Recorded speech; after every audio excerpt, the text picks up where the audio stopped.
श्री श्री गुरुभ्यो ओम मातृशक्तये नमः। ओम असतो मा सद्गमय तमसो मा ज्योतिर्गमय मृत्योर्मामृतं गमय। ओम शांति शांति शांति। उपनिषद कक्षा 137 तैत्तरीय उपनिषद की 24वीं कक्षा।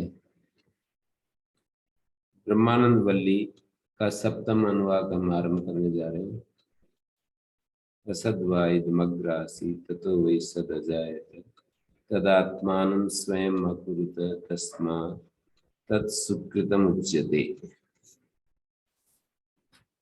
यद्वै तत्सुकृतं रसो वै स रसं हि एवं लब्ध्वा आनंदी भवति। को हि एवन्यात् कः प्राण्यात् यदेष आकाश आनंदो न स्यात् तेषि एव आनन्दयाति। असद्वा इदमग्रासीत्, असत का मतलब होता है व्याकृत नाम रूप विशेष अवस्था से जो विपरीत रूप है, अविकृत ब्रह्म, उसको यहाँ पर असत शब्द से कहा है। असद्वा इदमग्रासीत्, आगे मानी सृष्टि उत्पत्ति से पहले असत था, सब कुछ अनमैनिफेस्ट था, अव्याकृत था। जो व्याकृत नाम रूप, जैसे अब हमारे को सब चीजें अलग अलग एक एक नाम और एक एक रूप वाली दिखाई देती हैं, तो व्याकृत नाम रूप विशेष से विपरीत रूपम अविकृतम ब्रह्म, अविकृत ब्रह्म उपस्थित था, अविकृत ब्रह्म था। न पुनरअत्यंतम एव सत, ऐसा अर्थ नहीं है असत का कि एकदम से शून्य था, कुछ भी नहीं था। न पुनरअत्यंतम एव, ख पुष्प या इसकी तरह, जैसे कि आकाश, ये खरगोश के सींग, वंध्यापुत्र, इस तरह का यहाँ असत शब्द का अर्थ नहीं है। असत का मतलब है अव्याकृत ब्रह्म। नहीं असता सज्जन्म अस्ति, असत से, असत का सत के रूप में जन्म नहीं होता है। ना सतो विद्यते भावो ना भावो विद्यते सता, सत का कभी अभाव नहीं होता और असत कभी भाव में परिवर्तित नहीं होता। इदम इति नाम रूप विशेषवद व्याकृतम जगत, ये जो नाम रूप विशेष से, नाम रूप विशेष धर्म वाला जो ये व्याकृत जगत है, अग्रे माने पूर्वम प्राग उत्पत्ति ब्रह्मैव असत शब्दवाच्यम, असत शब्दवाच्य जो ब्रह्म ही था, असत शब्दवाच्य ब्रह्म ही था। ततो असतो वै सत, उस असत से प्रविभक्त नाम रूप विशेषम सत, अलग अलग नाम रूप विशेष के रूप में सत उत्पन्न हुआ। असत से माने अव्यक्त से व्यक्त हो गया, प्रविभक्त नाम रूप। जब ये सृष्टि नहीं थी, जब ये जगत नहीं था, तो नाम रूप विशेषवद व्याकृत जगत असत अवस्था में था, अव्याकृत अवस्था में था। उस अव्याकृत से ये नाम रूप विशेष वाला जगत व्याकृत हो गया, व्यक्त हो गया। किम ततः प्रविभक्तम कार्यमिति पितुरिव पुत्र, तो किम ततः प्रविभक्तम कार्यम, उससे असत से क्या कार्य प्रविभक्त हो गया। किम ततः प्रविभक्तम कार्यमिति पितुरिव पुत्र, हाँ प्रश्न कर रहे हैं, क्या उससे पिता से जैसे पुत्र अलग हो जाता है, माने पिता से पैदा होता है एक पुत्र के रूप में एक अन्य व्यक्ति का जन्म हो जाता है। किन ततः प्रविभक्तम कार्य, ये कार्य इस तरह से विभक्त हो गया जैसे पिता से पुत्र एक अलग अस्तित्व हमको दिखाई देता है, पिता अलग है और पुत्र अलग है, तो इस तरह से क्या हो गया। तो कहते नहीं ऐसा तो नहीं हुआ।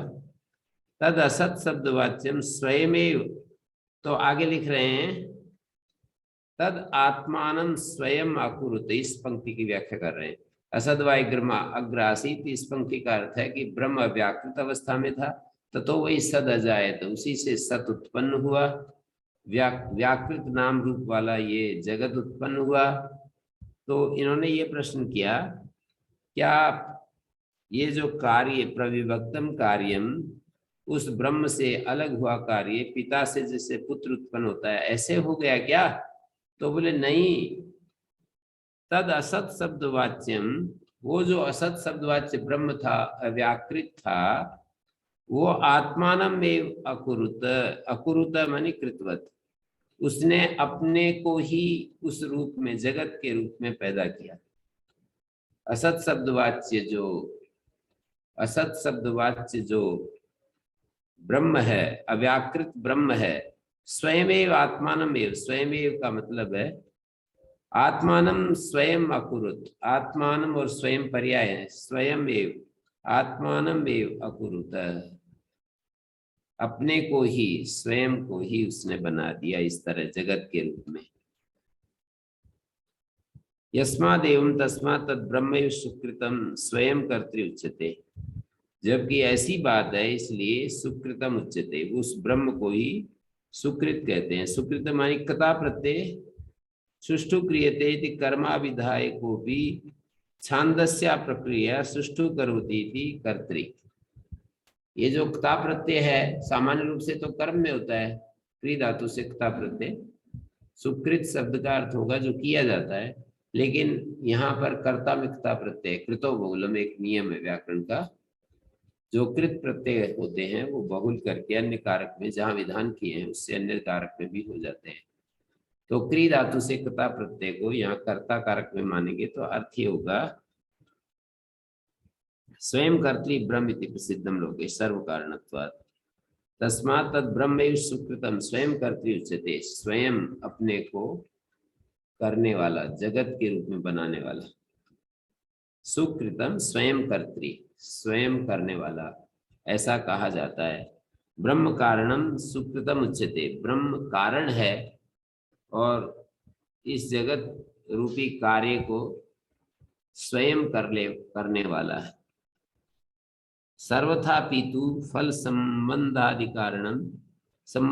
कारणम शुक्र शब्दवाच्यम प्रसिद्धम लोके, लोके माने शास्त्रे, सर्वथापि, सर्वथापि माने उभयथापि, फल संबंधादि कारणम शुक्र शब्दवाच्यम प्रसिद्धम लोके, शास्त्र में शुक्र शब्दवाच्य प्रसिद्ध है, फल संबंधादि कारणम। तो यहाँ पर लोक शब्द का अर्थ शास्त्र है। यदि प्रसिद्धि बलात् पुण्यम सुकृत शब्दवाच्यम, यदि वा अस्मदुत्तरीत्या ब्रह्म, उभयथापि, यहाँ पर उभयथा, सर्वथापि का मतलब उभयथापि, और उभयथा का मतलब दोनों तरीके से। दोनों तरीके क्या है? यदि दोनों तरीके ये है, यदि प्रसिद्धि बल से, पुण्य को सुकृत शब्द से कहते हैं, या हमने जिस तरह से व्याख्या की ब्रह्म को सुकृत शब्द से कहते हैं। सुकृत का अर्थ पुण्य भी होता है और सुकृत का अर्थ शोभन, सुंदर, स्वयं करने वाला, इस तरह से सुकृत का अर्थ कारण भी होता है, कारण ब्रह्म। स्वयं कर्तृतया सुकृत शब्दवाच्य से ब्रह्मणों की फल संबंधादि कारणत्वात्, सुकृत शब्दवाच्यम स्वर्गादि संबंधादि कारण, स्वर्गादि संबंध का आदि कारण लोक शब्दिते शास्त्रे प्रसिद्ध। लोक इसके द्वारा कहा गया जो शास्त्र है, लोक शब्दिते शास्त्रे प्रसिद्ध। दोनों ही रूपों में फल संबंध आदि कारण, फल संबंध आदि का जो कारण है, सुकृत शब्दवाच्यम प्रसिद्धम लोक, पुण्य का फल संबंध, तत्साधन दिव्य देह आदि संबंध कारणत्व कर्म कांडे प्रसिद्ध। स्वयं कर्तृतया सुकृत शब्दवाच्य से ब्रह्मणों भी फल संबंध आदि कारणत्व। स्वयं कर्ता होने के नाते सुकृत शब्दवाच्य जो ब्रह्म है उसका भी फल संबंधादि कारणत्व, मानी फल संबंध का कारण है। एक तो जगत को बनाना और एक जीव को फल संबंध करना, फल संबंध आदि कारणत्व। यहाँ पर शब्द है सर्वथापि उभयथापि, माने सुकृत का अर्थ पुण्य माने या सुकृत का अर्थ स्वयं कर्ता माने फल संबंध आदि कारण, फल संबंध का, फल संबंध आदि, आदि माने इत्यादि, फल संबंध इत्यादि का कारण सुकृत शब्दवाच्यम प्रसिद्धम लोके।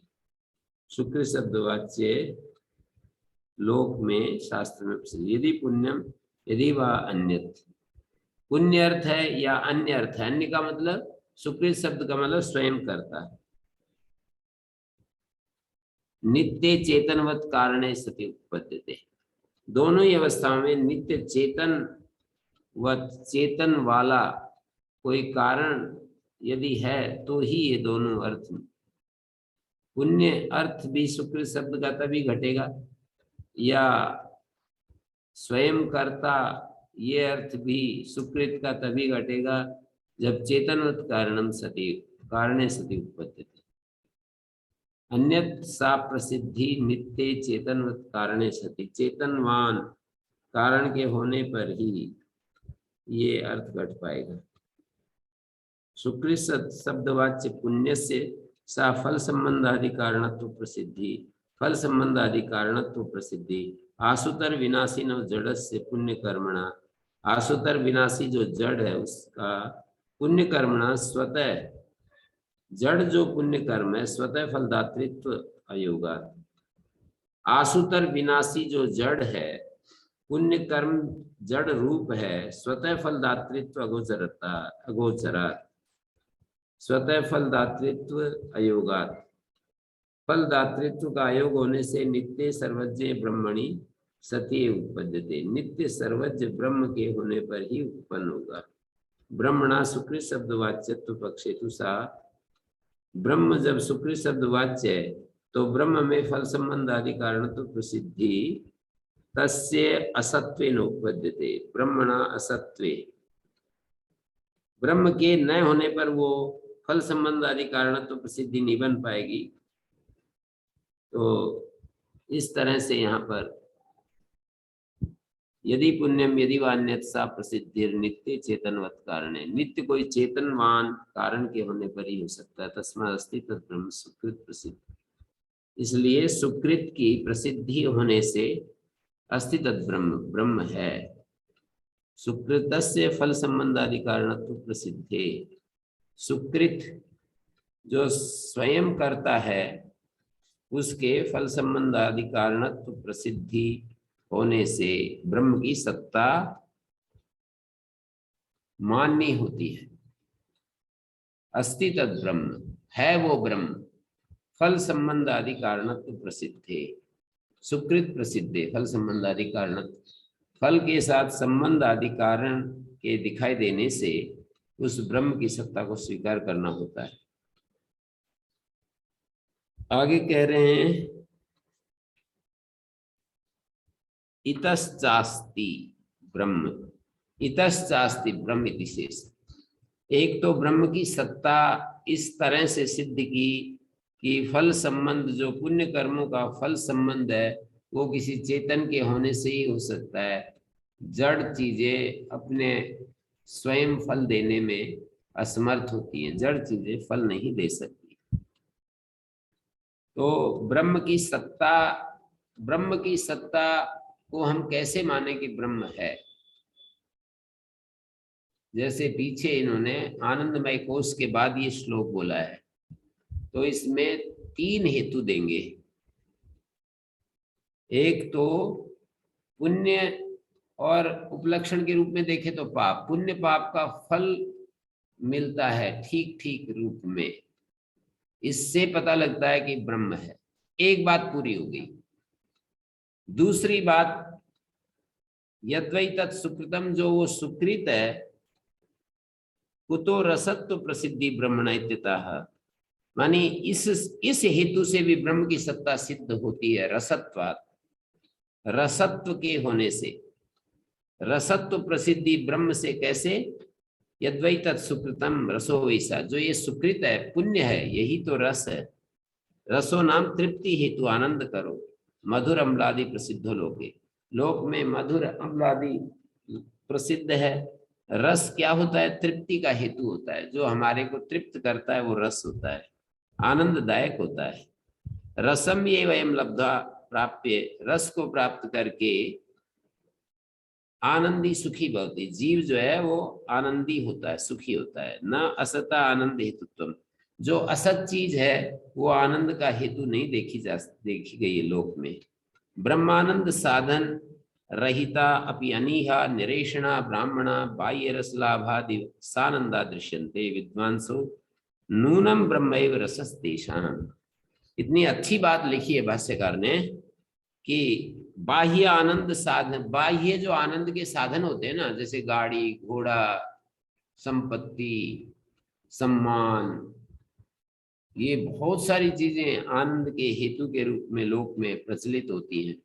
किसी के पास बहुत बड़ा घर होता है, अपार धन संपत्ति होती है, पावरफुल व्यक्तित्व होता है, मतलब एक आवाज में वो महाविनाश कर सकता है, एक आवाज में वो युद्ध कर सकता है, एक आवाज में वो युद्ध को रोक सकता है, और किसी को कितना भी बड़ा ऐसी कानून व्यवस्था लागू कर सकता है जो कोई भी यहाँ अनर्थ ना हो, और ऐसा ढीला ढीला शासन जहाँ युद्ध ही युद्ध और कष्ट और परेशानी के सिवाय कुछ ना मिले।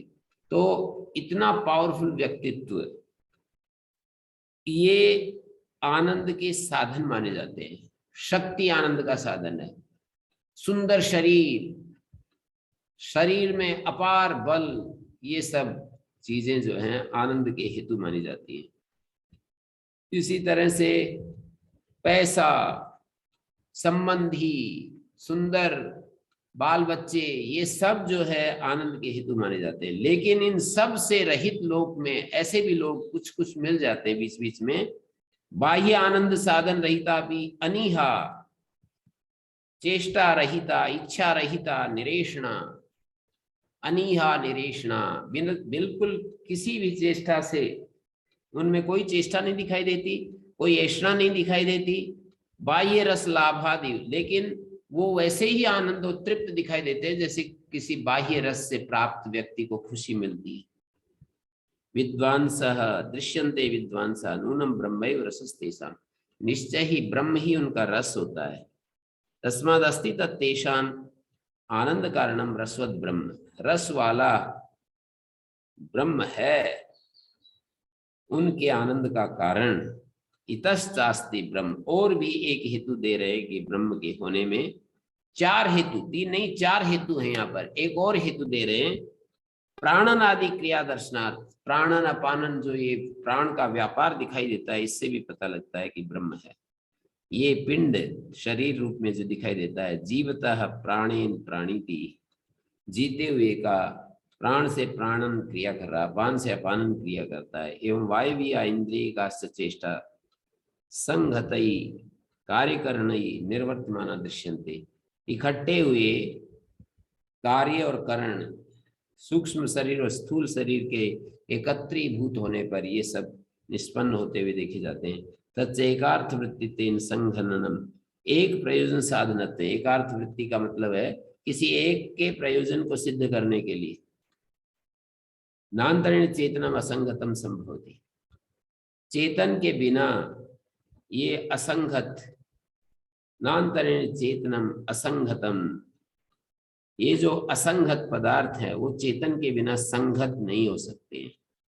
एकार्थ वृत्तित्वेन, एक प्रयोजन साधनत्वेन परस्परायतता, एक प्रयोजन को सिद्ध करने के लिए कार्य करना नाम एकस्य चेतनस्य अर्थम प्रयोजनम प्रति साधनत्वेन मेलनम।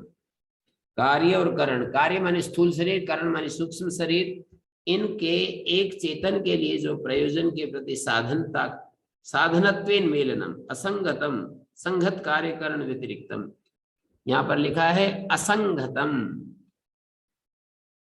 संभवती। ओम असंगतम प्रणाम संगत गुरु जी। कार्यकरण व्यतिरिक्त। है जी, गुरु जी कितने पेज पे पढ़ा रहे हैं आप भाष्य के? 7वां अनुवाक। जी 7वां अनुवाक पढ़ा रहा हूँ ब्रह्मानंद वल्ली का।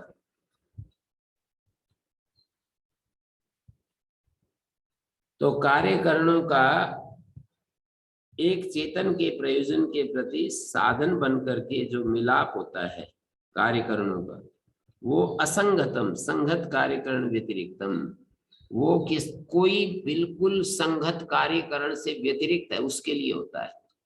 एक संघात और एक असंगत होता है, माने बिल्कुल जिसमें संघात नाम की कोई चीज नहीं होती है, कार्यकरण से अलग होता है, वो असंगत पद के लिए होता है। उसके बिना ये कार्यकरण मिलकर के कोई कार्य नहीं कर सकते। कार्य मानी शरीर, करण मानी इंद्रियां, इंद्रिय और शरीर मिलकर के कोई कार्य नहीं कर सकते हैं बिना असंगत के होते, बिना असंगत के चलते। मानी कार्यकरण से अलग, कार्यकरण से अलग व्यतिरिक्त, संगत कार्यकरण से अलग, संगत कार्यकरण से अलग, उसके बिना ये नहीं हो सकते। अन्यत्र अदर्शनात्, अन्यत्र न देखे जाने से,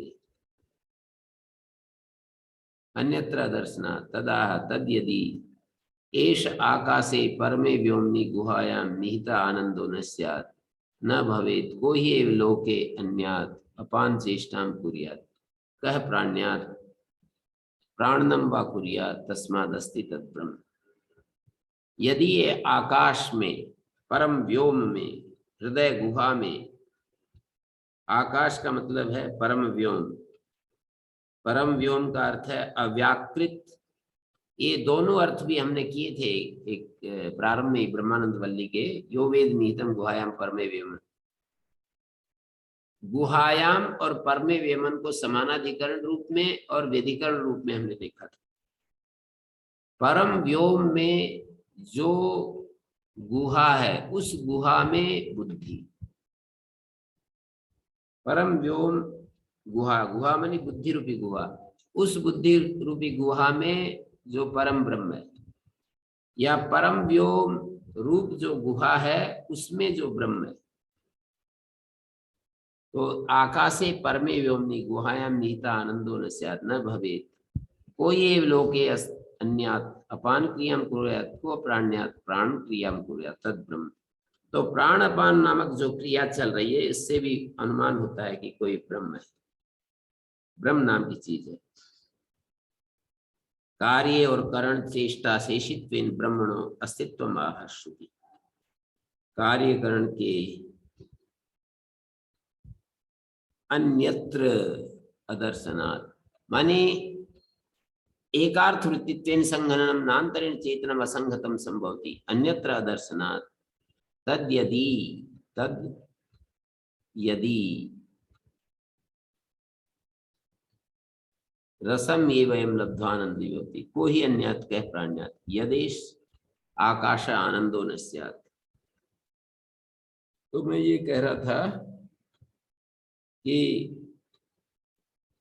गृह प्रासादादिषु स्वतंत्रम चेतनम स्वामिनम अंतरेण संघनस्य अदर्शनात् कार्यकरण संघाते भी तद्विलक्षण स्वामी चेतनो अस्ति इति निश्चयते।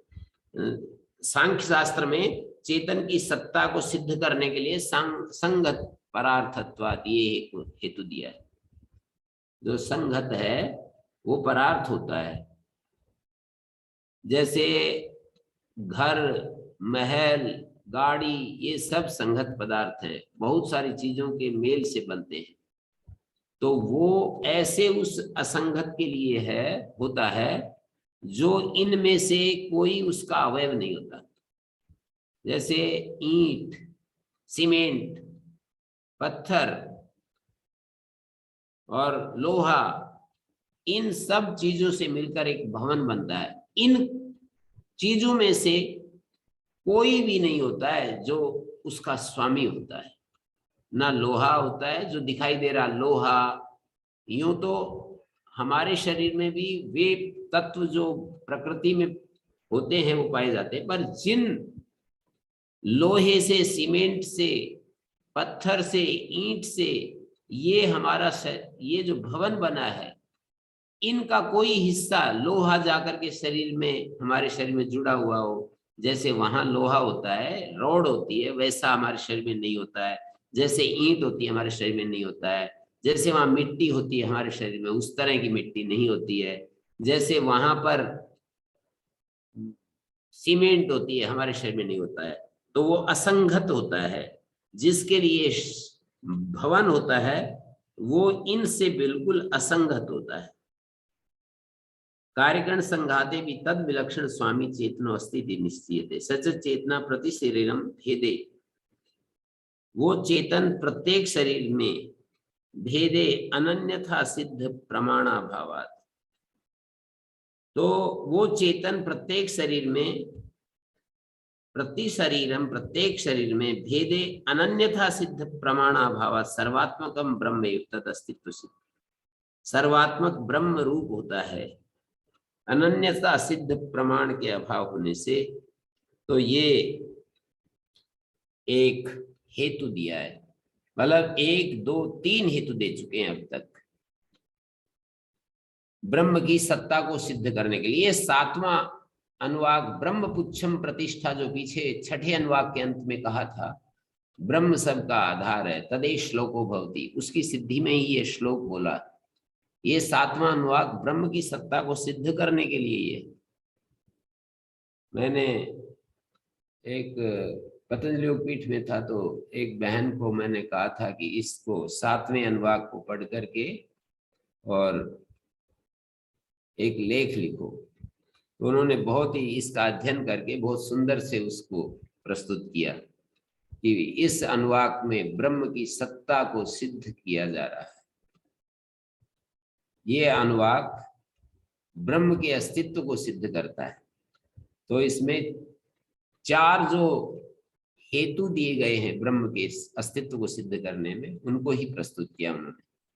तो सबसे पहला हेतु तो यह है तद आत्मानं स्वयं अकुरुत तस्मात् तत् सुकृतम उच्यते। सुकृत कहा जाता है इसलिए कोई फल संबंध करने वाला होना चाहिए हमारे पुण्य कर्मों का, या कोई ऐसा होना चाहिए जो बिना किसी की सहायता के वो अपने को इस जगत के रूप में अभिव्यक्त कर सके। स्वयं कर्त्री, सुकृत शब्द के 2 अर्थ होते हैं, स्वयं कर्त्री, कृत धातु से कर्ता प्रत्यय कर्ता कारक में स्वयं कर्ता। सुकृत में जो सु शब्द है वो स्वयं के अर्थ है, स्वयं के अर्थ में। प्रचोदनादि यथोपदिष्टम एक शैली होती है व्याकरण की कि एक पद की जगह दूसरा पद आ जाता है। जैसे स्वयं, यह स्वयं करोति इति सुकृतम, स्वयं की जगह सु आकर के बैठ गया। जैसे शरीर को बनाने के लिए सवा नाम शयनम, तो शव की जगह समय हो गया और शयन की जगह शान हो गया, तो उसको शमशान कहते हैं। वारी, वारिणा वाहका, वारी जल को कहते हैं, उसको ले चलने वाला, ले जाने वाला। तो वारी मानी जल और वाहक मानी ले जाने वाला, वहन करने वाला। तो वारी की जगह व आदेश हो गया और वाहक को लाहक बन गया, वह को लय हो गया, तो इस तरह बलाहक बन गया। तो ये एक प्रक्रिया होती है। स्वयं कृतम, स्वयं की जगह सु आदेश हो गया और कृतम का मतलब हो गया करने वाला। तो एक हेतु तो यह है कि वो स्वयं करता है, अपने इस जगत को बनाने के लिए किसी के अपने से ही इसको बना देता है, किसी अन्य की अपेक्षा नहीं रखता। जैसे मकड़ी अपने से ही, मकड़ी मानी उसका जो पूरा एक, उसमें सारा संघात चेतन भी है, उसमें कुछ चीजें ऐसी हैं जो उसके साथ संबद्ध हैं, उनको अलग से नहीं देखा जा सकता। तो ऐसे ही ब्रह्म जो चेतन तत्व है उसके साथ कुछ ऐसी प्रकृति माया भी है, लेकिन उसको हम अलग से ऐसे करके छांट करके नहीं देख सकते। वो उसी में स्थित है, आत्मस्थ है, वो आत्मा में ही स्थित है वो। तो वहां पर स्वयं कृतम ये एक हेतु दे दिया। दूसरा सुकृत का अर्थ होता है पुण्य। पुण्य का फल संबंध करने वाली कोई सत्ता चाहिए, इससे भी ब्रह्म की सत्ता सिद्ध होती है। और संसार में कुछ ऐसे लोग भी देखे जाते हैं जो बाह्य साधन से रहित हैं, पर पूरे आनंद में, पूरे मौज में है, पूरे मजे में है, ऐसे बोलते हैं ना। बिना किसी साधन के भी पूरे आनंद में लोग देखे जाते हैं, एक एक बीच में, सब नहीं, बीच बीच में कोई एक एक व्यक्ति मिल जाता है जो पूरे आनंद में है और साधन के नाम से कुछ भी नहीं है उसके पास। तो ये दूसरा हेतु है कि उनके आनंद का हेतु ब्रह्म होता है। वे सीधे ब्रह्म के साथ कनेक्ट हो जाते हैं और ब्रह्म है रसरूप, इसलिए उनको आनंद ही आनंद रहता है। और तीसरा हेतु है ब्रह्म के होने में, ये जो प्राणन अपानन क्रियाएं हो रही हैं, यदि ब्रह्म ना हो तो कौन प्राणापान क्रिया करेगा, इससे भी पता लगता है कि ब्रह्म है। और एक हेतु है, लास्ट हेतु, यहां तक तो हो गया है, ऐसे ही आनंद आती, ये जो है आनंद देने वाली शक्ति है। ये आकाश आनंद ना हो, आकाशस तल लिंगात, इस अधिकरण में आकाश जो है, आकाश पद से आनंद स्वरूप ब्रह्म असाधारण गुण श्रवणात् ब्रह्म परत्वम आचार्य दर्शितम। आकाश का मतलब ब्रह्म, आकाश आनंदो न सत। तो ऐसी आनंद आती यदा ही एष, हाँ इसको और खोल रहे हैं। और लास्ट एक है अभय पद की प्राप्ति। संसार में कुछ लोग ऐसे दिखाई देते हैं जो पूर्ण निर्भय अवस्था में रहते हैं, कितना भी बड़ा संकट उनके सामने आ जाए, उनका भय से, उनके अंदर भय छूता ही नहीं। ऐसे महान आत्माएं भी इस संसार में होती हैं जो हर वक्त आनंद में रहते हैं। यहाँ तो थोड़ा सा कोई हमारे को अच्छा सा कह दे तो खुश हो जाते हैं, थोड़ा सा हमारे को डांट दे तो परेशानी हो जाती है। हमारे को यहाँ संसार में रहते हुए चारों तरफ से भय आक्रांत किए रहता है कि मेरी नौकरी ना छूट जाए, कहीं किसी की संस्था में रहते हैं तो कोई निकाल ना दे, कोई मुझे ये ना कह दे कि अब आप और कहीं देख लो।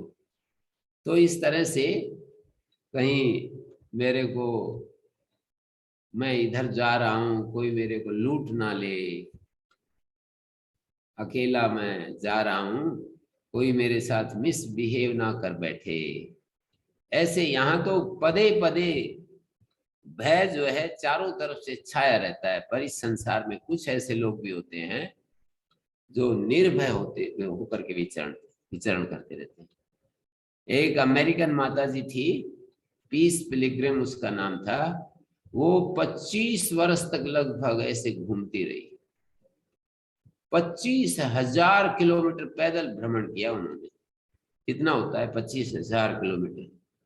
और वो जो है मानी वो 7 बार अमेरिका को पार किया, इधर से उधर, इधर से उधर। और उन्होंने नियम किया, मैं प्राय उसका उदाहरण देता रहता हूं, उन्होंने नियम किया कि मैं ये नहीं, पैसे नहीं रखूंगी और मैं किसी से आवास नहीं मांगूंगी कि आज मैं आपके यहाँ ठहरना चाहती हूँ, और मैं भोजन नहीं मांगूंगी कि मेरे को भूख लगी हुई है आप भोजन दे दीजिए। इन नियमों के साथ वो पूरे अमेरिका में पैदल भ्रमण करती रही।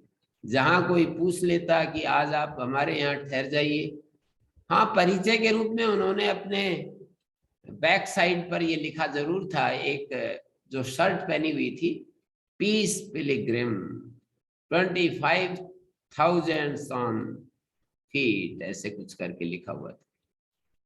परिचय के रूप में लोग देखते थे उनको और उनसे बात करने लगते थे। वो केवल शांति का संदेश देती हुई घूम रही थी। कोई उनका घर नहीं था, कोई उनका मतलब सब कुछ बांट बूट करके घर से निकली थी। जो उसने कमाया था, उनकी पुस्तक मिलती है, पीस पिलिग्रिम नाम से एक पुस्तक छपाई है उनके मित्रों ने या उनके भक्तों ने, और वो ऑर्डर करने से वे लोग भेज देते हैं, ऐसे ही भेज देते हैं। तो वो माता ये ब्रह्म प्राप्ति का, निर्भयता का कितना अच्छा सुंदर उदाहरण है। कोई उसको किसी प्रकार का भी भय नहीं। वो कहती हैं कि मैं एक दिन तो महारानी की तरह महलों में रहती हूँ, क्योंकि कोई मिल जाता था कि आप यहाँ हमारे यहाँ ठहरिए, और वो महल जैसा होता था। और दूसरे दिन कोई मिलता नहीं था तो वो सड़क पर ही सो जाती थी, अपना सड़क पर ही लेट जाती थी। और कहती हैं आगे कि मुझे तो ये दोनों ही बराबर लगे, चाहे मैं महलों में ठहरती हूँ या सड़क पर सो जाती हूँ, मेरे को तो कुछ फर्क पता नहीं चला, भेद पता नहीं चला मुझे तो इन दोनों में। ये ब्रह्म प्राप्ति के मिसाल सुना रहा हूं आप लोगों को, अपने को भी सुना रहा हूं कि किस दिन वो समय आए कि हम ऐसे निर्भय हो जाएं। तो शक्ति, पावर, सम्मान, जो ज्यादा शक्तिशाली होता है वो उतना ही ज्यादा भयभीत। आजकल तो मुझे ये देखने में आ रहा है, जितना पावरफुल उसको उतना ही अधिक भय होता है। जितना जो शक्ति रहित होता है, मानी पावर जिसके पास नहीं होती, शक्ति मतलब शारीरिक शक्ति नहीं कह रहा हूं, जिसके पास पावर नहीं होती वो उतना ही निर्भय होता है। जितनी बड़ी शक्तियां जिसके पास होती हैं, थोड़ी शक्ति है तो थोड़ा भय, अधिक शक्ति तो अधिक भय। तो ये यहां पर कहा कि जो निर्भय भी देखे जाते हैं, जैसे आनंद पूर्ण देखे जाते हैं, ऐसे निर्भय भी देखे जाते हैं। इससे भी पता लगता है कि ब्रह्म है।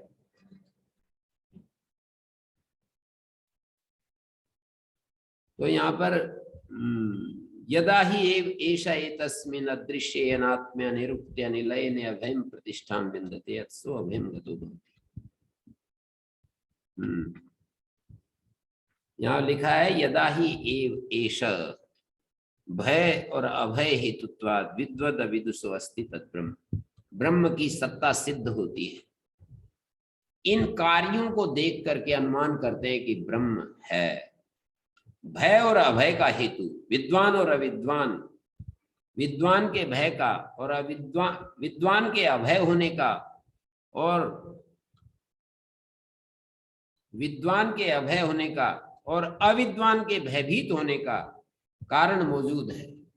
कोई अविद्वान व्यक्ति है वो हमेशा भयभीत रहता है, और कोई विद्वान है तो वो भय रहित होता है। उसका कारण ब्रह्म है। सद वस्तु अनाश्रयणेन अभयम भवति। सद वस्तु का आश्रय लेकर, सद वस्तु का आश्रय लेने से अभय होता है, न असद वस्तु आश्रय। असद वस्तु का आश्रय लेने से भय नहीं होता है। भय निवृत्ति उपपद्यते। इस प्रकार भय की निवृत्ति असद वस्तु के आश्रय से भय की निवृत्ति उत्पन्न नहीं हो सकती है। सद वस्तु के आश्रय से ही अभय होता है। असद वस्तु के आश्रय से भय निवृत्ति कभी नहीं हो सकती है।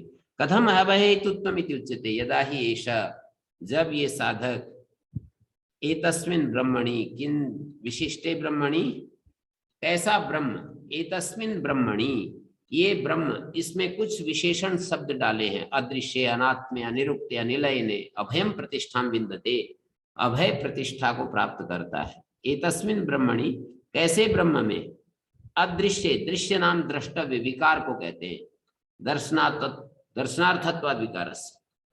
ये जो अदृश्य ब्रह्म है, द्रष्टव्यम विकारो दर्शनार्थत्वाद विकार से, न दृश्यम अदृश्यम अविकारे, न दृश्यम अदृश्यम अविकारे ब्रह्मणि। जो अविकार रूप ब्रह्म में दृश्य जो होता है, द्रष्टव्य, यहाँ पर दृश्य शब्द से द्रष्टव्य अर्थ ले रहे हैं, और द्रष्टव्य जो है विकार रूप होता है। दर्शनार्थत्वाद विकार से, विकार माने, विकार का मतलब जो अध्यस्त होता है।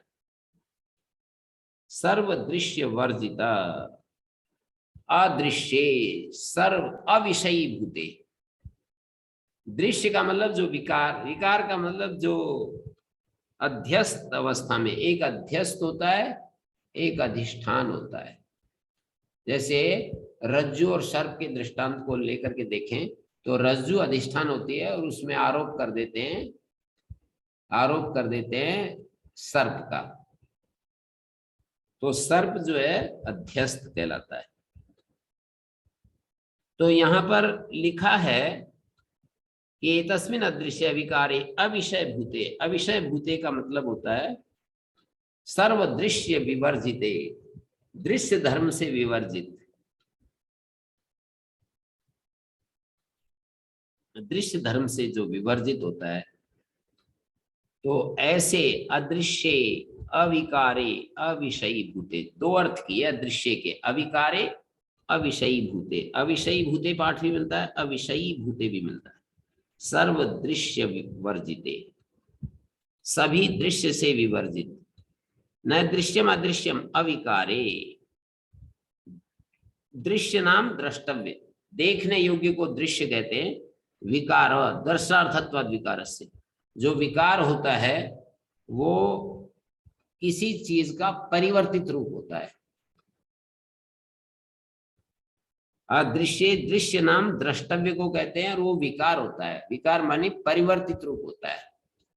जैसे कि मिट्टी है और मिट्टी से हम घड़ा बना दें तो घड़ा जो है वो उसका विकार कहलाता है, उसका परिणमित रूप कहलाता है। या मिट्टी से भी पहले मूल सत्य में चले जाएं हम, जैसे कि छांदोग्य उपनिषद में कहा है कि सदैव सौम्यतम अग्रासित, उसने ईक्षण किया और उसने तेज रचा, तेज ने जल रच, तेज युक्त उस सत्य ने ईक्षण किया, जल बन गया, और जल युक्त उस सत्य ने ईक्षण किया, अन्न बन गया, पृथ्वी बन गई, और उस पृथ्वी के बाद फिर शरीर बन गए हमारे। तो इस तरह से वहां पर ये सारी बात बताई है। छांदोग्य उपनिषद की बात कर रहा हूँ, 6ठे अध्याय। तो एतस्मिन् अदृश्ये अविकारे, इसको ऐसे समझिए कि ये जो दृश्य है ये विकार होता है। विकार किस रूप में होता है? दृश्य वो परिवर्तित रूप होता है। जैसे सत है, सत का विकार देखने में आता है। अव्यक्त होता है, ये ब्रह्म जो है अव्यक्त अवस्था में होता है, और जब वो उसका परिणाम होता है, व्यक्त अवस्था में आता है, तो वो विकार हमारे अनुभव में आने लगता है। और जब तक वो विकार नहीं होता है तब तक वो अव्यक्त होता है, अनुभव से परे होता है। जैसे वहां पर कहा है न सद आसीत न सद आसीत तदानीम, नासदीय सूक्त में न सत था न असत था, इस तरह से वहां पर भाषा बोली है। तो उस समय वहां पर एक मंत्र में कहा है, 7 मंत्रों का समुदाय या नासदीय सूक्त, वहां पर एक मंत्र में ये भी बोला है कि देवा ही अर्वाक देवा ही अस्य विसर्जनेन। कौन बताएगा कि वो ऐसी स्थिति थी? देवगण भी सृष्टि उत्पत्ति के बाद ही तो आए, जो देव शक्तियां हैं वो भी तो बाद में आई। तो कौन बताएगा उस सब का हाल? वहां पर ऐसा था वैसा था, कौन कहेगा?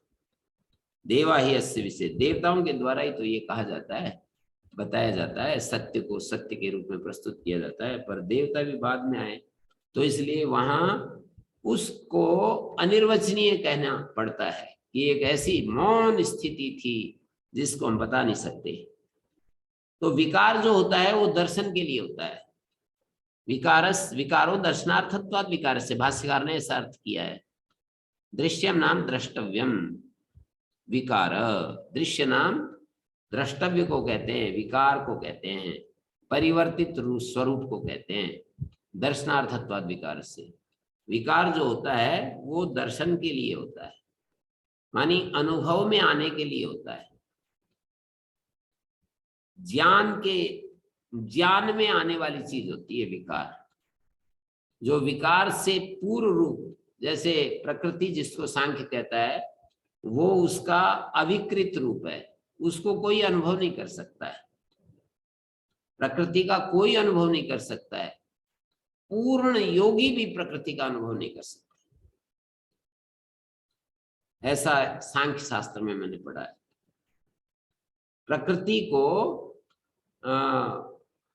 अनुभव नहीं कर सकते, अनुभव करेंगे तो वो हो जाएगा, उसका विकृत रूप होगा, दृश्य स्वरूप का अनुभव होता है।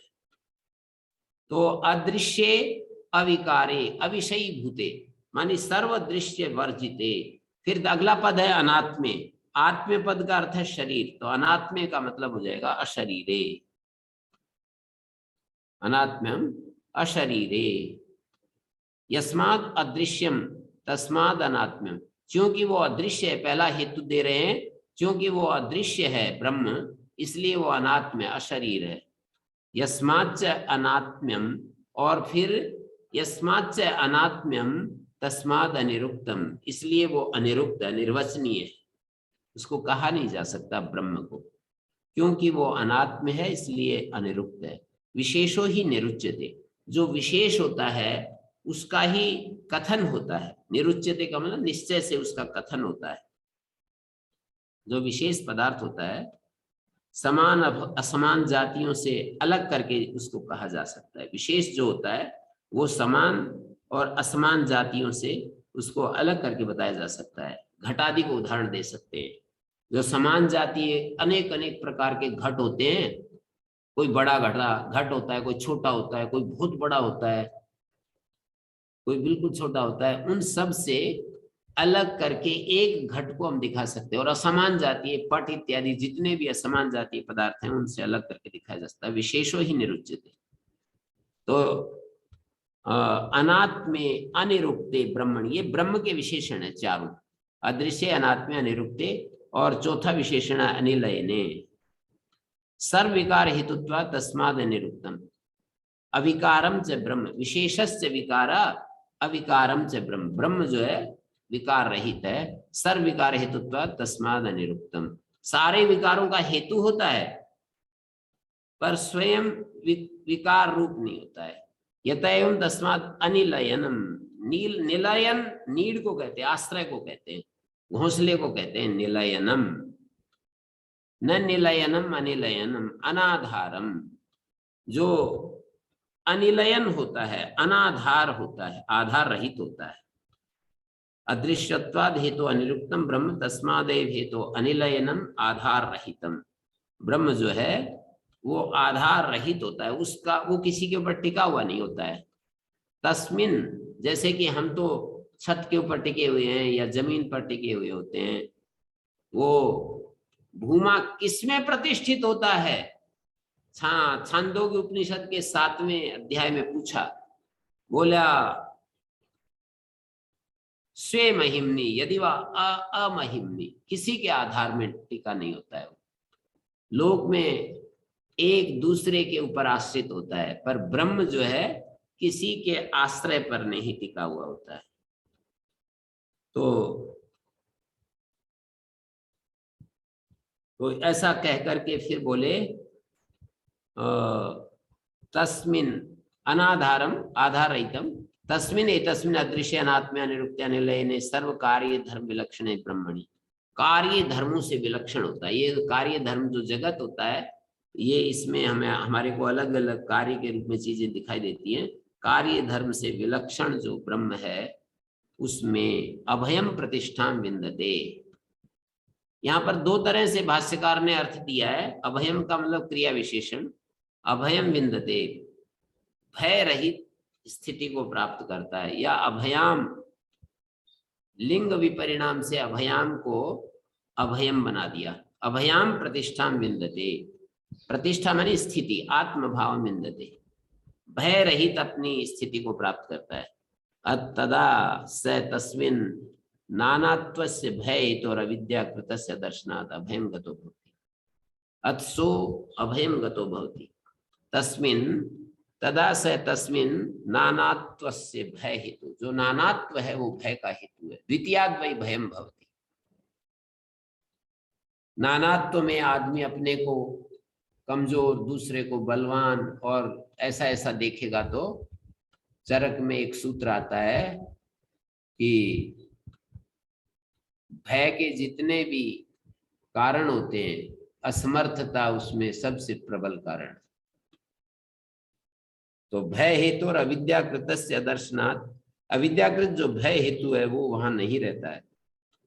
अभयम गतो भवति स्वरूप प्रतिष्ठो यशो तदा भवति, अपने स्वरूप में प्रतिष्ठित होता है। तदा नान्यत पश्यति नान्यत शृणोति नान्यत विजानाति अन्यस्य अन्यतो भयम भवति न आत्मना एव आत्मनो भयम युक्तम। अपने अपना स्वयं से स्वयं का भय नहीं होता है। अकेला हूं हम सब, बिल्कुल सारी प्रकृति को हम तिरोहित कर दें, विलापन कर दें, प्रकृति का विलापन कर दें, शरीर का, मन, बुद्धि, इंद्रियों का, सब का विलापन कर दें और बिल्कुल आत्म रूप हो जाएं, फिर कहां से भय आएगा? थोड़ी देर के लिए प्रयोग करके देख सकते हैं। हम कुछ देर के लिए यदि ऐसी स्थिति में आ जाएं, 10 मिनट के लिए, ज्यादा नहीं, फिर हमें पता लग जाएगा कि भय तो गायब हो गया जब अकेले बच गए। तो ये जो दूसरी दूसरी दुनिया की चीजें हैं, इनके कारण से भय होता है। तो यहां पर ये बात भाष्यकार ने लिखी है, तस्माद आत्मा एव आत्मनो अभय कारण, स्वयं ही स्वयं के अभय का कारण है। भाष्यकार ने ब्रह्म के अस्तित्व को सिद्ध करने के लिए यहाँ बहुत सुंदर विवेचन किया है और कहते हैं ना, बस कलम तोड़ दी भाष्यकार ने, ऐसे बोलते हैं हरियाणा में कि भाई कलम तोड़ दी, लेखक ने गजब कर दिया। तो अभय कारणम ब्रह्म तस्मात् तेषाम अभय दर्शनात् अस्ति अभय कारणम। किनके? ऐसी भय के बीच में रहते हुए भी कुछ लोग निर्भय देखे जाते हैं। ये कह रहे हैं ब्रह्म की सत्ता सिद्ध होती है। आत्मा एव आत्मनो अभय कारणम सर्वतो ही निर्भया ब्राह्मणा दृश्यन्ते। जैसे वहां पहले बोले थे इसी अनुवाक में कि सानंदा बाह्य आलम्बन रहिता बाह्य साधन विहीना भी सानंदा दृश्यन्ते, यहां पर बोले कि सर्वतो ही निर्भया ब्राह्मणा दृश्यन्ते सत्सु भय हेतुषु। भय के हेतु मौजूद हैं पर निर्भय देखे जाते हैं। ये केवल एक वैदिक धर्मी ही, मैं तो इस बात को भी कहूंगा, थोड़ा सा उदारता बरत रहा हूं, डरने की बात नहीं है। एक सरमद आदि जो सूफी संत हुए, वो जैसे मुस्लिम लोगों में एक ग्रुप होता है सूफी संत, जैसे यहाँ पर वेदांती होते हैं वहां सूफी होते हैं। यहाँ पर उपनिषद के जो लाइन पर चल रहे हैं आचार्य शंकर के अनुयायी, वो वेदांती कहलाते हैं, उधर सूफी होते हैं। तो अनल हक ऐसे सरमद बोलता था, मैं ही ब्रह्म हूं, मैं ही ब्रह्म हूं। उनको वो मंजूर नहीं था। जैसे कि यहाँ पर भी कुछ ग्रुप जो होते हैं आचार्य शंकर के इस अहम ब्रह्मास्मि की इस व्याख्या, मैं ब्रह्म हूं, मैं ब्रह्म हूं, इससे बहुत परेशान होते हैं और इसका विरोध करते हैं। ऐसा विरोध करते हैं जैसे कि कोई भारत और पाकिस्तान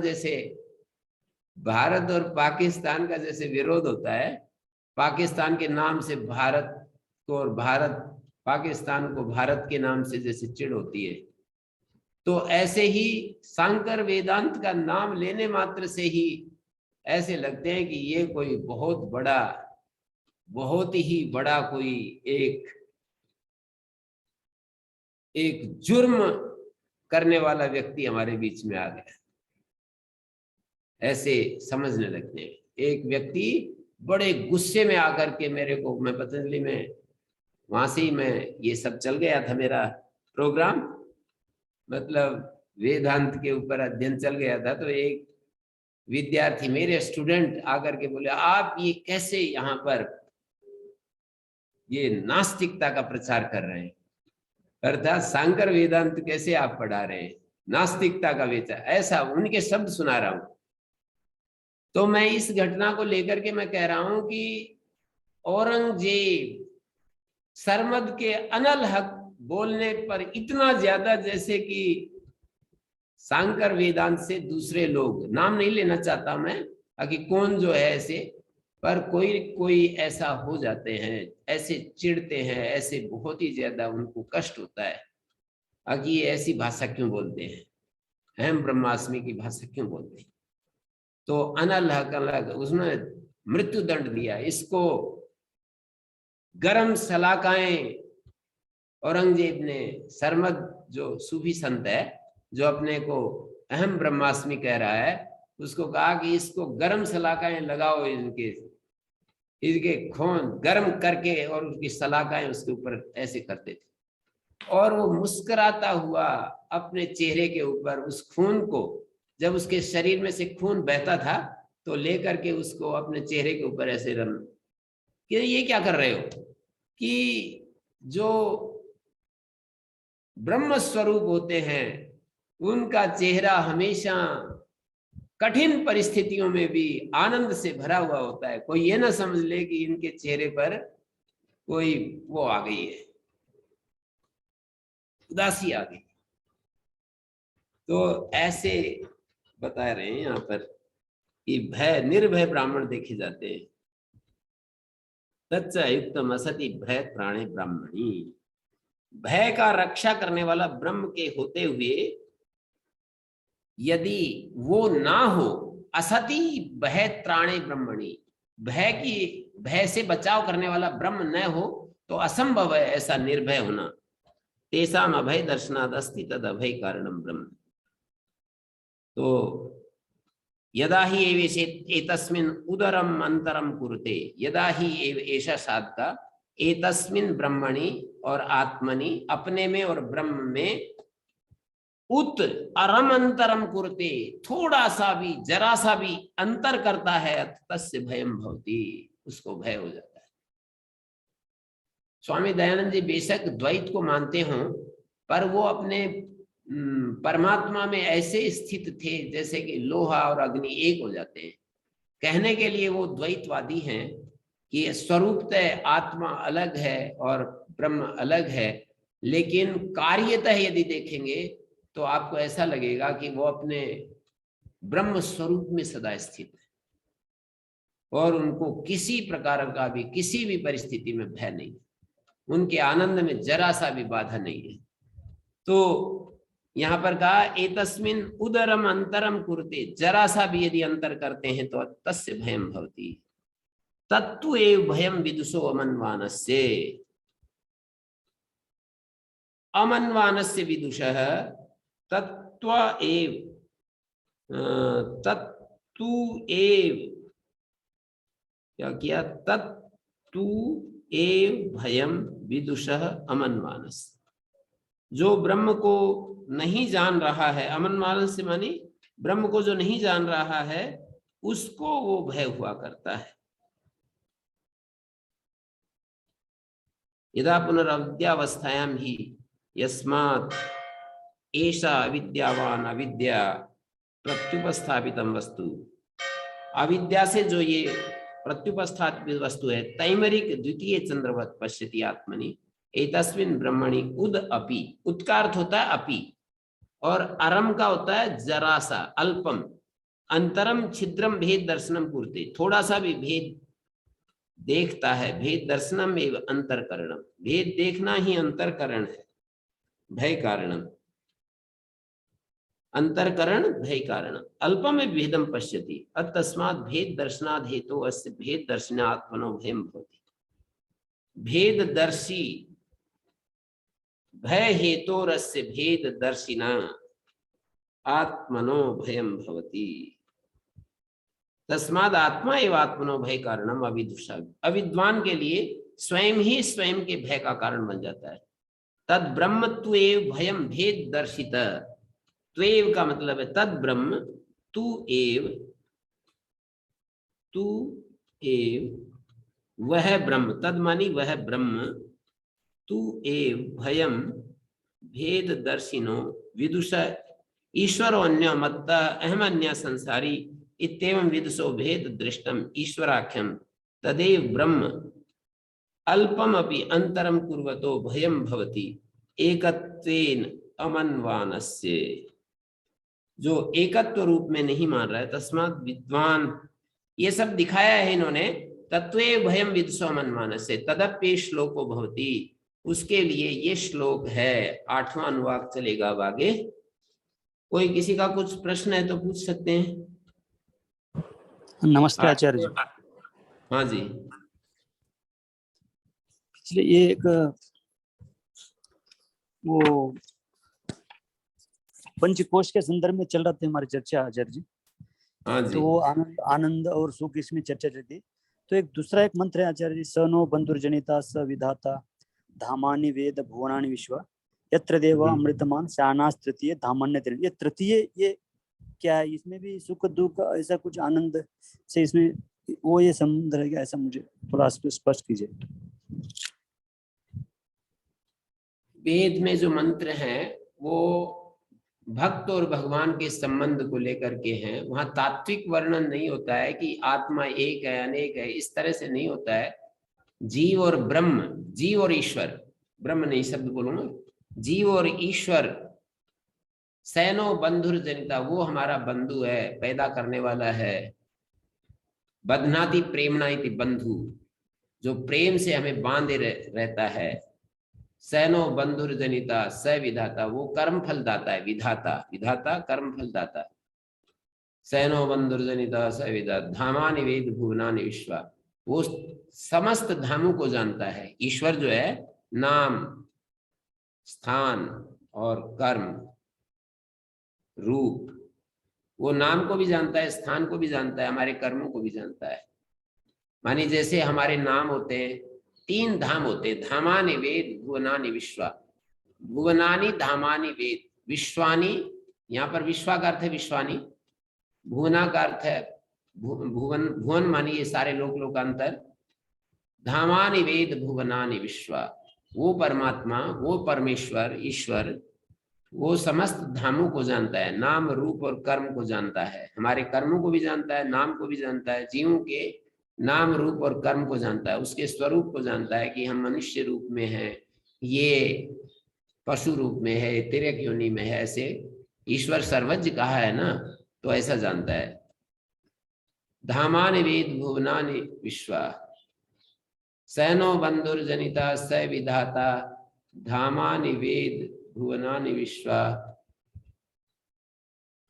यत्र देवा अमृतम मानशाना, जिस ब्रह्म में देवगण अमृत को प्राप्त करते हुए, अमृतम आनशाना का मतलब उपभोग करते हुए, तृतीय धामन अध्ययनत, तीसरे धाम में हमेशा स्वेच्छा पूर्वक रहते हैं। ये जो देवगण है, अध्ययनत क्रिया है, उसका कर्ता देवा है। यत्र देवा अमृतम मानशाना, देवता अमृत पान करते हैं। ये छांदोग्य उपनिषद में देवगण जो है उनका भोजन अमृत होता है। तो देवा अमृतम मानशाना, देवता अमृत का भोग करते हुए तृतीय धाम, तीसरे धाम में, एक धाम होता है, यूं कह सकते हैं हम, तीसरा धाम, आपका प्रश्न है कि तीसरा धाम कौन सा है, तो एक धाम होता है, समझ लीजिए कि ये जो जितना भी भौतिक अस्तित्व है, एक धाम है ये। और दूसरा धाम है, मानी स्थूल जो जगत है एक धाम है, सूक्ष्म जगत है ये दूसरा धाम है, और तीसरा धाम उसका स्वरूप है, परमेश्वर का कारण जो रूप है। तो तीसरे धाम में स्वेच्छा पूर्वक विचरण करते हैं।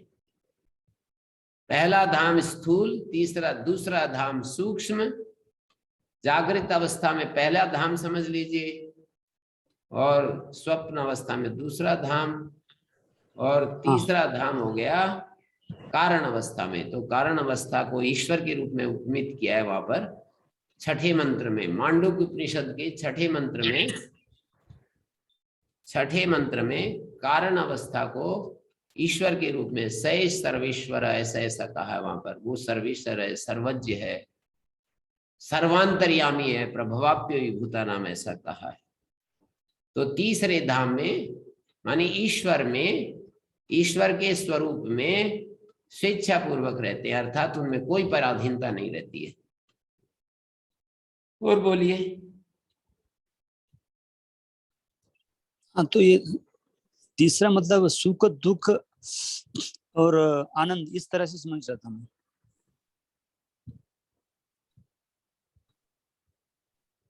तो वो नहीं है, मतलब ये धाम के रिलेटेड है। नहीं, धाम का मतलब मैंने बतलाया ना, एक स्थूल धाम ये स्थूल शरीर, सूक्ष्म धाम ये हमारा सूक्ष्म शरीर, और तृतीय धाम कारण, कारण जिसको कहते हैं ईश्वर, उसका कारण स्वरूप है। वहां पर जी। ईश्वर का ही तो वर्णन है, सैनो बंधुर जनिता आदि आदि जितना भी वर्णन है वो कारण रूप ईश्वर का वर्णन है ना, सर्वेश्वर का, परमेश्वर का वर्णन है। तो उस परमेश्वर के स्वरूप में विचरण करते हैं जीव लोग, पराधीनता से मुक्त होकर के, स्वाधीन होकर के विचरण करते हैं, स्वराट हो जाते हैं। तम यथा यथा उपासते से तथा भवति, उसको जैसे जैसे हम उपासना करते हैं वो वैसे ही हो जाते हैं। एक न्याय है कि तत्क्रतु न्याय, जैसा हमारा संकल्प होता है वैसे ही हम हो जाते हैं। क्रतुम कुर्वीत यथा इता प्रेत्य पुरुषो भवति तथा सर्वम खलु इदं ब्रह्म तज्जलान शांता उपासीत, ऐसे कहा वहां पर तीसरे अध्याय के, छांदोपनिषद के तीसरे अध्याय के 14वें खंड में, 14वें खंड में 3:14 में कहा तज्जलान इति शांता उपासीत, और उसमें फिर ये भी कहा तज्जलान इति शांता उपासीत यथा अस्मिन् लोके पुरुषो भवति तथा इता प्रेत्य भवति। इस लोक में पुरुष होता है, यहाँ से जाने के बाद भी वैसा ही होता है। यथा क्रतु न्याय बोलते हैं उसको, माने जैसा संकल्प होता है वैसा ही हो जाता है। पुरुषो यथा क्रतुर अस्मिन् लोके अथ खलु क्रतुमया पुरुषा, ये पुरुष जो है क्रतुमय है, माने संकल्पमय है। यथा क्रतुर अस्मिन् लोके पुरुषो भवति तथा इता प्रेत्य भवति, यथा क्रतु अस्मिन् लोके पुरुषो भवति, जिस प्रकार के संकल्प वाला इस लोक में पुरुष होता है, तथा इता प्रेत्य भवति क्रतुमया पुरुषा अथ क्रतुमया अथ खलु क्रतुमया पुरुषा, संकल्पमय है ये पुरुष। और भी देखिए, मैं एक बात कहता रहता हूं, संख्यावाची जो शब्द हैं उनमें कोई निश्चित व्याख्या नहीं होती है, अगर यही अर्थ इदम इत्थम नहीं कहा जा सकता है। ये बात निरुक्त में चत्वारि वाक् परिमिता पदानी, इस मंत्र की व्याख्या करते हुए कई सारे अर्थ दे दिए। कुछ लोग चत्वारि का ये अर्थ करते हैं, कुछ लोग ये करते हैं, कुछ लोग ये करते हैं, 5-6 व्याख्या कर दी है। तो संख्यावाची जब भी शब्द आएंगे वहां पर इदम इत्थम नहीं कहा जा सकता है कि इसका यही अर्थ है, इसके अलावा और कोई अर्थ नहीं है। सप्त मर्यादा कवयस्त तक्षु तासाम एकामिद अभ्यंगुरोगात, 7 मर्यादाएं बताई है कवियों ने, उनको एक का भी उल्लंघन करता है तो पापी हो जाता है। 7 मर्यादा कौन सी है, निरुक्तकार ने अपनी दे दी है, कोई दूसरा विद्वान दूसरी भी व्याख्या करता है कि ये है 7 मर्यादाएं जिनका पालन करना होता है।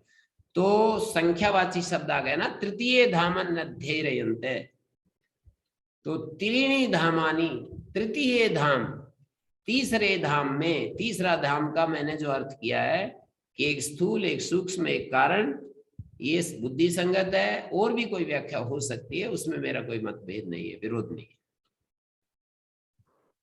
ठीक है, अच्छा, धन्यवाद, स्पष्ट हो गया, स्पष्ट हो गया। जी प्रणाम गुरुजी। जी गुरुजी, यहाँ पे हम ईश्वर को तो हमने पूरा निकाल रखा है, जहाँ जिसको हम सृष्टिकर्ता, सर्वशक्तिमान उपाधि युक्त करते हैं, तो यहाँ सिर्फ हम ब्रह्म की बात करते हैं। नहीं, ईश्वर को ही कहते हैं हम। जब जब भी ऐसी स्थिति आए तो ईश्वर को ही कहते हैं। ईश्वर का मतलब उपाधि युक्त, सर्वशक्ति, सर्वज्ञ उपाधि से युक्त जो चैतन्य है उसको ईश्वर कहते हैं। ब्रह्म तो शुद्ध निरुपाधिक चैतन्य होता है, उसमें कर्तृत्व आदि कुछ नहीं होता है, वो तो ज्ञान मात्र है, उसमें वो तो होना मात्र है, बीइंग मात्र है। उसमें जब हम शुद्ध ब्रह्म की बात करते हैं तो उसको बिकमिंग से दूर रखते हैं।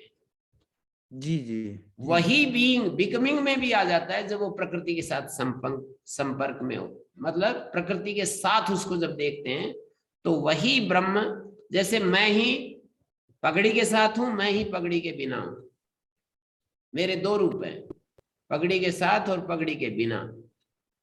तो मैं जब इसमें कैमरे के सामने बैठता हूं तो पगड़ी वाला रूप है, जब व्यायाम करता हूं तो पगड़ी से रहित रूप में रहता हूं। तो ऐसे ब्रह्म जो है वो प्रकृति के साथ होता है जब सृष्टि उत्पन्न आदि करता है, और नहीं तो वो अपने शुद्धतम रूप में होता है। सृष्टि उत्पन्न आदि का प्रसंग नहीं होता है तो अपने शुद्धतम रूप में होता है।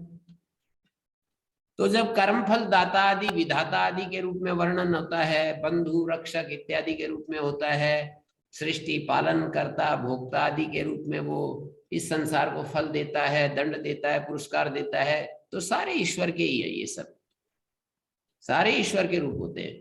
जो आर्य समाज में ईश्वर माना गया है वही ईश्वर है, ये सोपाधिक ब्रह्म और कुछ नहीं है। जी जी ओम गुरु जी। हाँ जी। गुरु जी, फिर ऐसा मानने में क्या हर्ज है कि ईश्वर तो सदा रहता ही है, क्योंकि ईश्वर की उपाधि तो कभी बनती बिगड़ती नहीं है। तो शुद्ध ब्रह्म को अलग से केवल समझने के लिए ऐसा मान लेते हैं, ऐसा उसका ऐसा अस्तित्व भी होता है, ऐसा क्यों माने? नहीं, हम जीवों के लिए ऐसा मानना पड़ता है कि हम जीव जब साधना करते हैं और ज्ञान की परम अवस्था में जाते हैं तो सारी उपाधि हटानी पड़ती है हमारे को। उपाधि रहित अवस्था शास्त्र वर्णन ईश्वर करता है कभी उस अवस्था में। गुरु जी, ईश्वर कभी उपाधि छोड़ता नहीं, तो ऐसा कैसे मान लें कि ईश्वर कभी उपाधि छोड़ मैं देता है? और नहीं, मैं कब कह रहा हूं कि छोड़ता है या नहीं छोड़ता है, उसकी बात नहीं कर रहा हूं। मैं ये कह रहा हूं जब हम दुखी होते हैं, भयभीत होते हैं और कंफ्यूज्ड होते हैं और हम समाधान चाहते हैं, तो समाधान में जाने के लिए हमारे को समस्त उपाधियों से रहित अपने स्वरूप में जाना होता है। तदा द्रष्टु स्वरूपे अवस्थानम, मांडुक उपनिषद के 7वें मंत्र में जो बात कही है, और जो बात एतम वायदम अक्षरम ब्राह्मणा विवदंती गार्गी, इस अक्षर को ब्राह्मण कहते हैं, जो सारे निषेधवाची शब्द प्रयोग किए हैं ना, तो उस स्थिति में हमको जाना होता है समाधान के लिए। तो श्रुति कहती है, शास्त्र कहता है, और शास्त्र दोनों रूपों का वर्णन करता है, सोपाधिक रूप का भी निरुपाधिक रूप का भी। ये कब कहा है कि शास्त्र केवल निरुपाधिक रूप का वर्णन करता है? ऐसा कब कहा है? कभी नहीं कहा। मैंने तो नहीं कहा है, शास्त्र भी नहीं कहता है कि केवल निरुपाधिक स्वरूप का वर्णन करता है। वहां सांडिल्य विद्या में सोपाधिक ब्रह्म का ही वर्णन है जी। और गायत्री विद्या और वैश्वानर विद्या, बहुत सारी विद्याएं हैं वहां पर, तो वहां पर सोपाधिक रूप का ही वर्णन है। फिर गुरु जी, सगुण ब्रह्म की प्राप्ति को द्वयम दर्जे का जो क्यों माना जा रहा है? नहीं, द्वयम दर्जे की बात नहीं है, द्वयम और क्यों? वहां शंकराचार्य जी ने एक जगह कहा भी है, गुरु जी व्याख्या में एक बार कहा भी है एक जगह शंकराचार्य जी ने, कि सगुण को तो पाया जा सकता है और निर्गुण को केवल जाना जा सकता है, ऐसा कुछ भाव था उनका। हाँ, तो फिर ठीक है ना, पाने के लिए भेद चाहिए। जी। निर्गुण, हमारा जो निर्गुण रूप है और ब्रह्म जिसको हम कहते हैं, उसमें भेद नहीं है ना, और सगुण में तो भेद है। हम लोग परिच्छिन्न हैं, ईश्वर अपरिच्छिन्न है, तो ईश्वर के आंशिक गुणों को हम प्राप्त करते हैं। ईश्वर दयालु है, हम भी दया अपने अंदर विकसित करते हैं। ईश्वर स्थिर चित्त है, हम भी स्थिर चित्त होने का साधना करते हैं। ईश्वर जो है वो हम होना चाहते हैं।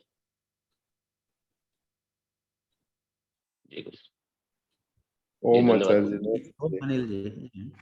अरे जी। आचार्य, मेरा प्रश्न ये है कि जैसे जो बुद्धि का बोधात्मक रूप है और हमारा जो भावनात्मक रूप है या कार्यात्मक रूप है, वो तीनों ही चीज एक होती है या अलग अलग होती है? एक ही होती है। वो तो बुद्धि में 3 शक्तियां होती है। ये उपनिषद में भी कहा है, एक ज्ञान शक्ति, एक क्रिया शक्ति, उसके साथ में आप भाव शक्ति भी जोड़ रहे हैं। ज्ञान शक्ति के साथ ही भाव शक्ति है। तो वो बुद्धि में ही ये तीनों चीजें हैं, क्रिया शक्ति, ज्ञान शक्ति और भाव शक्ति। नहीं, कभी जैसे कोई सी एक्टिवेट रहती है, कभी कोई सी। तो नहीं, बोधात्मक या बुद्धि शक्ति। हाँ, बुद्धि शक्ति मैं बोल रहा हूँ ना। बुद्धि शक्ति में तीनों शक्तियां हैं। यो वही प्रज्ञा स प्राणा, यो वही प्राणा सा प्रज्ञा, कौशिकी की उपनिषद में आता है। जो प्रज्ञा है वो प्राण है, जो प्राण है वो प्रज्ञा है।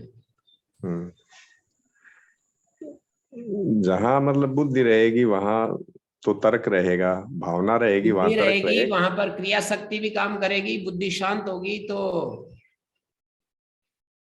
पूर्ण शांत होगी तो वहां ज्ञान रूप रहेगा और भाव शक्ति भी रह सकती है ना। बुद्धि में हम विचार के द्वारा हम अपने से पूज्य के प्रति एक भाव विशेष पैदा करते हैं, तो बुद्धि शक्ति काम कर रही है वहां पर।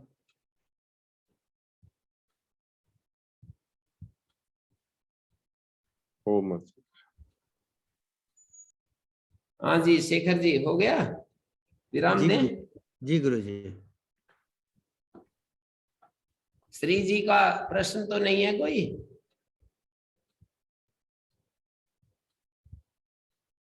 श्री जी उपस्थित है ना?